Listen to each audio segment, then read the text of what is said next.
Hey guys, welcome to the Elder Scrolls Legends. It has just released into beta like a week ago, and unlike my normal videos, I want to try to be a bit more short and concise and get this information to you in a quicker way. So, without further ado, let me explain what the purpose of this video is. As you can tell by the title, this is intended as a way for people that are new to TCGs or are new to Elder Scrolls Legends or who have like previous experience in like Hearthstone, for example. This is a way to kind of get you up to date as quickly as possible and get you in the game, trying it out, because this game has a lot to enjoy. But I know that when I first got into it, I was a little bit overwhelmed with some of the elements, so hopefully this will help sort you out. And so the very first thing that you want to do, my very first tip when you come in, is you want to make sure that you play the story, and as you do the story, you complete it in its entirety. You want to go all the way to Act 3, you want to go all the way to Chapter 20. Chapter 19 and Chapter 20 are actually kind of difficult. They gave me a little bit of trouble. But if you are having trouble yourself, you can check out my story playthrough if you need any tips or you want to see the way how I did it. And what that will do is that'll give you access to a whole lot of cards. In fact, it'll even give you a couple of legendaries just for free. And then with those cards, you're going to have access to 5 different starter decks. And so what I've done is I've taken the starter decks and I've kind of tried to keep them in their element but also optimize them. And I've made a video on each of the 5 so that way you can see if any of those styles interest you. You can take a look at the deck and try it out the way that I've set it up. And I think you'll find a lot of success in versus mode if you try these decks, and it'll definitely get you started as you start rolling out with new cards, and it'll give you a good basis for building from these decks. So Band of Survivors, it's the first deck that you get. It's red and it's yellow, and it's kind of more of a aggressive start tempo deck, but it's more mid-ranged. It's built on putting out guys early in the game and then putting out other cards that buff them, make them stronger. And then the mid to late game, you have some pretty good removal. The big thing about this deck is you want to keep your life lead going, because you've got cards like the Golden Saint and Triumphant Jarl that if your opponent has more life than you do, you can't trigger these cards. And a lot of your mid-game relies on having these cards' effects go off. So this is a deck that's based around it's a good tempo mid-range deck. The next deck that you get is the Blackmarsh Smugglers. This deck is agility and endurance, purple and green.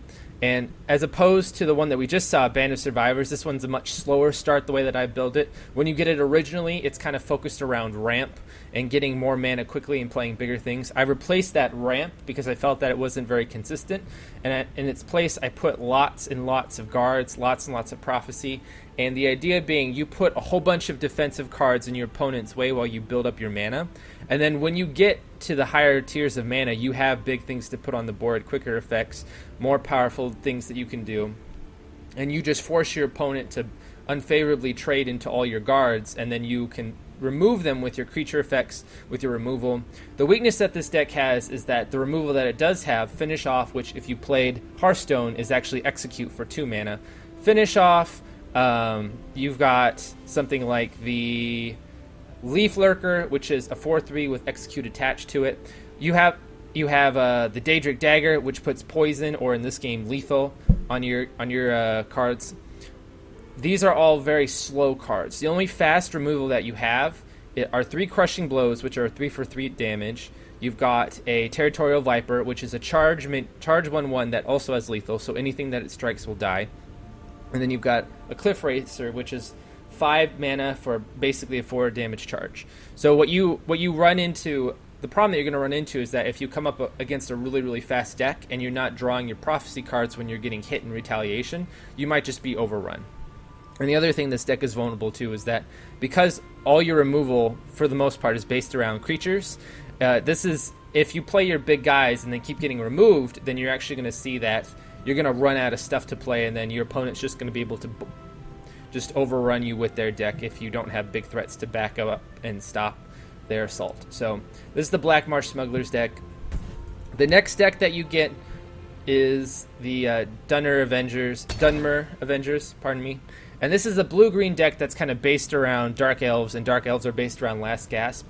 Unfortunately, I'm not saying that agility or intelligence are bad deck sets, and I'm not saying that the two combined, intelligence and agility are bad deck sets, but the problem that this deck has is that it doesn't.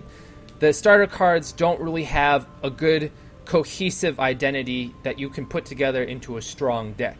So what this deck really lacks is the ability to be consistent and be powerful in a certain format. So instead, I've taken the strongest green cards and I've combined them with what I think are the strongest blue cards. And this is more of a mid-range kind of countery deck. It has the ability to adapt to whatever your opponent's doing. So if he's playing really aggressive and really quickly, you've got some early guards, you've got some removal, you've also got the ability to drain, which is whenever you attack your opponent, however much damage the opponent does, however much damage you do to the opponent or to the opponent's minions, you get that life back. And then if you're playing a more, it also has the ability to be aggressive. You've got cards that have pilfer, which means only when you attack your opponent, not when you attack your opponent's creatures, something happens. Like in this case, this gets a +1/+1. This burglar here actually gets 4/4 and has drain. You've got the Royal Sage, and you've got the Soul Rest Marshal. That's a fantastic card. So if you're ahead on the board and you're ahead on life, you can put these cards out and expand the advantage that you have. So this is a deck that it's more versatile. It's a mid-range deck, but I don't recommend playing this because you don't have a cohesive strategy. You're more relying on stopping what your opponent's doing. So I would use any of the other decks other than this one. But if you wanted to use this one, this would be the deck set that I would use. The next deck that you get, this is the one you get at the end of Chapter 2, Imperial Might. When you originally get this deck, the willpower and endurance format, they have it based around tokens. And what I mean by tokens, cards like Scouting Patrol, cards like Imperial Reinforcements, Midnight Sweep, cards that put a lot of little guys on the board, and then ways that you buff these little guys, like the 5th Legion Trainer that gives any other creature, including the ones summoned by these cards, one more offense. The Bruma Armorer that gives the same thing, except it's 2 armor instead of 1 offense. So the problem with that deck is that a lot of the cards that you don't have enough cards that summon tokens. You just don't. And then you have a lot of cards that are kind of, if you don't have other things on the board, they kind of suck. Like this Imperial Siege Engine, for example, or Warcry. And so what I did was I reduced some of the token elements, and instead I put in some more late game stuff. So it's similar in a way to the Blackmarsh Smugglers, where you're playing a more later game control style with things like Piercing Javelin for a really strong removal. You've got Sensei Tigers as strong guards. So you've got big guys in your deck, but you also have some early game elements with things like Bruma Profiteer, Faerun Defender, the Kvatch Soldier. And the cool thing is that if you can, there's still that element of token combo to it. So if you can get off something like a Divine Fervor, which gives all your creatures +1/+1, and then you do a Imperial Reinforcements, you've got a whole you basically summon 4 2/2 tokens in an empty lane, which is really, really powerful.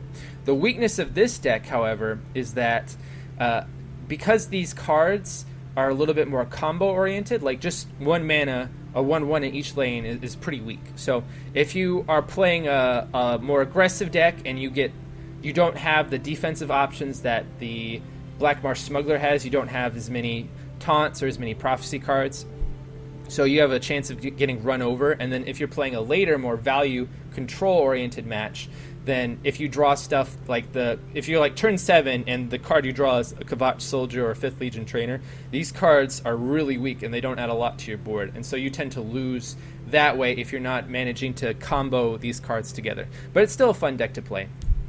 And then the last deck that you get is the Warriors of Hammerfell. So this deck, you have to beat the last chapter. You have to get to Chapter 3. And when you get this deck, it's more centered around the Red Guards. And the Red Guards are basically, you put them on the board, they're okay, and then if you can equip them with something like this Rehad Battle Mage, it'll actually get a really cool buff. So this guy will get +3 and guard. If you equip the Whirling Duelist, she does 1 damage to everything in her lane. If you equip the Alkir Bandit, he gets +1/+1. And there's a couple more cards like this that are centered around equipment items in the blue format. But the problem is that, like the Dunmer Avengers, they don't give you enough cards to center around this theme. So what I did is I made it very, very aggressive, very aggro deck.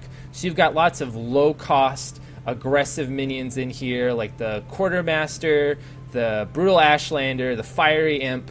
You've got cards like that. You've got a little bit of Zoo, like playing lots of efficient little creatures and doing really efficient things with them. So you've got High Rock Summoner. When you play him, you're going to get like a 4 or 5 mana creature you can play later. You've got Soul Split, so you can recycle one of your weaker creatures to put a 3/2 in each board. You've got the Dunmer Avenger, and so then on top of that, for your mid game, you've got the Triumphant Jarl, and to draw you back into more answers when you start running out of cards, because these are lower cost cards and you are going to start to run out. And you've got things like the Whiterun Trooper, Rampaging Minotaur, Elusive Schemer, Sentinel Battle Mace that just put a lot of damage on the board for hitting your opponent in the face. And the idea with this deck, as any aggressive deck, you start fast, you start hitting your opponent in the face, and you start doing lots of damage really, really quickly. And obviously, if you've ever played an aggressive or played against an aggressive deck, the weakness of this deck is if somehow your opponent manages to stop you, or if you start running out of cards. But this deck is really fun to play, and it has the advantage of the games go really fast. Like, you either win really, really quickly or you lose really quickly. So, those are the 5 basic decks that you start out with, and they are all unlocked through the story mode. If you have any interest in any of these decks that I've shown you here, I've made a video detailing each one separately in a way that I think is the most optimized way to play the cards that are given to you and the most cohesive strategy that you can have. And I'll have each one of them linked in the description below. With that said, I wanted to give a quick couple of tips with a practice deck against the AI to show you some of the, what I think are the more elusive elements of this game. I think if I've made a test deck to show this off, we'll play against the expert AI, and I'm going to take this opportunity to just explain to you 4 quick concepts that I feel like the game could do a better job of introducing you to, and hopefully once you know what's going on, you'll have a better idea of how to use these things to your advantage. So the very first thing that we're going to talk about here is the shadow lane. Okay, perfect. So you've got a normal lane on the left side here, and then you've got this right lane. So what does the shadow lane do? Basically, when you put a minion on this side, if he doesn't have guard, which this one does, it'll have cover. And so what does cover mean? It means that it can't be attacked by other minions. So the reason that's important is because what that means is that if you're playing really, really aggressive cards and really, really aggressive decks, you can put them here in the shadow lane, and the only way that your opponent can stop them is with actions or with guard cards. And even if you put down a guard card and he's got cover in here, he's the one that's going to make the trade. So the shadow lane is really, really good for weak, aggressive minions. It's really good for aggressive decks because you can just put threats down here, and then it forces your opponent to have an instant action. You can target opponents with cover that are played in the shadow lane with actions, but you can't attack directly into them. So that's the advantage of the shadow lane. We're going to go ahead and play a Black Set Protector here. My strength and my courage. The next thing that I want to talk about is the difference between choosing to trigger runes and choosing not to. So this is actually a really interesting mechanic, because let's say, so we're ahead on the board. He could choose to play something here to buff this up, but we could choose to go face. And so when you take into account every time your opponent is dealt 5 damage, I'll show you right here. Teach you to mess with me. Every time he's dealt 5 damage, he draws a card. And so one thing that you always want to take into account is where you stand in regard with your opponent before you break a rune. So if you're choosing to break the rune, you're saying, I have the more aggressive board control. I'm going to be able to keep that board control up. I am going to be able to kill you before you regain the board. However, if you're in a position where you're behind or even on the board and you have the opportunity to make the trade, you may decide that it's better off not to do that extra bit of damage until you can stabilize. And that's a really important element that you have to keep in mind when it comes to this Elder Scrolls Legends. And by choosing not... Oh. Strong arm is what you need. Okay, I was not expecting him to do that. My Odysseus bright blade. Luckily, though, we can go ahead and we will choose to punch in here. And see, this is an example where if I wanted to, I could have buffed it up even more. But because he's got the taunt in the way, we're going to play the guild recruit, and we're going to play the hiss speaker. I draw power from these And because trees. he's got cover, he has to have like some kind of an effect to target this. He can't put the 2/3 into there. So the next card that I want to talk about is the way how life lead works. So right now we have more life than he does. So there's a series of cards in the meta right now that rely on having more life than your opponent. And I'll show those to you at the end of this match. If you don't have those cards out and active, what ends up happening is that you actually you can't target the effects. So here's an example where we can either choose to attack in and give him the extra card, or we can choose to hold back. Now he's already got 3 cards in his hand. He's going to draw a 4th card, and if I decide to hold back, that I'm only holding back 3 damage. But he's already going to have 4 cards in hand, and I don't think having another card is going to make that big of a difference. So we're going to go ahead and do that extra damage, put a little bit more pressure on him, and we'll see what his next play is. So what I'm looking to do is draw into one of my life lead cards so I can show you how it works. Because of the lethal on this card, that was kind of a misplay on him. Alright, so then here's a really good card. So if you're playing against really aggressive decks, which we're not, we're taking the lead, but do not underestimate the power of Prophecy. He just did a lot of damage to us. Imagine if he was ahead on the board and things were reversed and we drew this Midnight Sweep. By having Prophecy cards, especially defensive Prophecy cards in your deck, you can really give yourself the ability to take back the board if you have a slow start. So if you see a card with Prophecy, do not underestimate it. It can really, really, really help you out and help turn the tide. I highly recommend Prophecy cards, even if they seem weak at the time. Because now look at that. We protected this card, and if we wanted to, we could actually... we could just play the Hiss Speaker and leave it, but this will give me another chance to show you how Goldbrand works. So, like I said, she's got cover. We can't attack because she's been played in the Shadow Lane. But Goldbrand here, which is actually a card that you get for completing Chapter 3, because this is an effect, we can target her in the Shadow Lane. And because we have the higher life total, if we draw one of our cards that requires life total, we're actually going to be able to get the effect. If she has any card that requires her to have more life than we do, then it won't be able to go off. And so one thing you want to keep in mind when you're playing against real opponents, you really, really want to make sure that you have more life than they do, because a lot of these cards are really, really powerful, and they actually define your opponent's strategy. And I'll go ahead and show those cards there. We kind of stomped him in the face, so that wasn't the best demonstration, but I was able to kind of explain the gist of the game, how it works, show the lane, show the card draw, show breaking rooms, and give you a really cool tip. If you beat, at least right now in the beta, this is subject to change, of course, but if you beat the expert practice AI, you'll get 15 soul gems, and that's not an insignificant amount. So if you are having trouble in the versus battle, or you just want to practice the deck and make it worthwhile and accumulate some soul gems, to craft a rare actually costs you about 100, I believe. Yeah, it costs you 100. So all you have to do is just beat the expert AI a couple of times. If you have a strong deck, you can do it really quickly. But I just wanted to show that little tip just in case. But anyway, just real quick to wrap this up in conclusion, to show you some of these decks that some of these cards that have life lead total. Let's look at the Golden Saint. So it does cost 6. It's just a 4/4 with guard. But if you have more life, and not equal to or more life, you have to have more life than your opponent. If you play this, you essentially put 2 4/4s in both lanes with guard for only 6 mana, which is amazing.